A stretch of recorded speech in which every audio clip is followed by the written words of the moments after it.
இந்த பொங்கலும் போது ஒரு 5000 ரூபா கொடுத்தாதான் இப்போ வந்து திமுக ஆட்சிக்கு திரும்ப வர முடியும். பீகாரில் வேறு 10,000 ரூபா கொடுத்தாங்களா, அது பார்த்தோன்னு அங்கே எல்லாம் ஜெயிச்சிட்டாங்களா, ரொம்ப ஓகோன்னு ஜெயிச்சிட்டாங்களா. அப்போ போன நம்ம 2 வருஷமாக எடப்பாடி முன்னால் கொடுத்துருந்த 2500 இப்போ கொடுக்காம விட்டாங்களா. இது ஏதோ ஒரு வெள்ளம் கொடுத்தாங்க, அதுவும் உருகி போய் சரியில்லைன்னு சொல்லி கெட்ட பேர் வந்துச்சு. அப்படி இருக்கும்போது இப்போ 5000 ரூபாயாவது கொடுத்தானோ.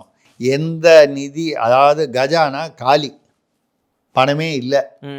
இப்போ 5000 ரூபா கொடுக்கணுன்னா ஏதாவது ஒரு பெரிய திட்டம், இந்த 2 கோவை முதல்வரையில் வந்து 10,000 12,000 ரெண்டும் சேர்த்தா ஒரு 22,000 வருது, 22 23,000. முதல்ல ஒரு 5000 கோடி கொடுத்தா அதை வாங்கி இங்கே விட்டுலாமே பொங்கலுக்கு.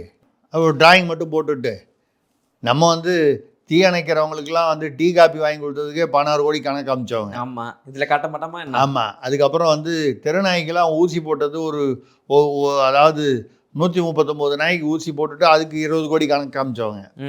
அப்படிலாம் வரும்போது நம்ம கணக்கு காமிக்கிறதுனா நமக்கு நல்லா தெரியும்.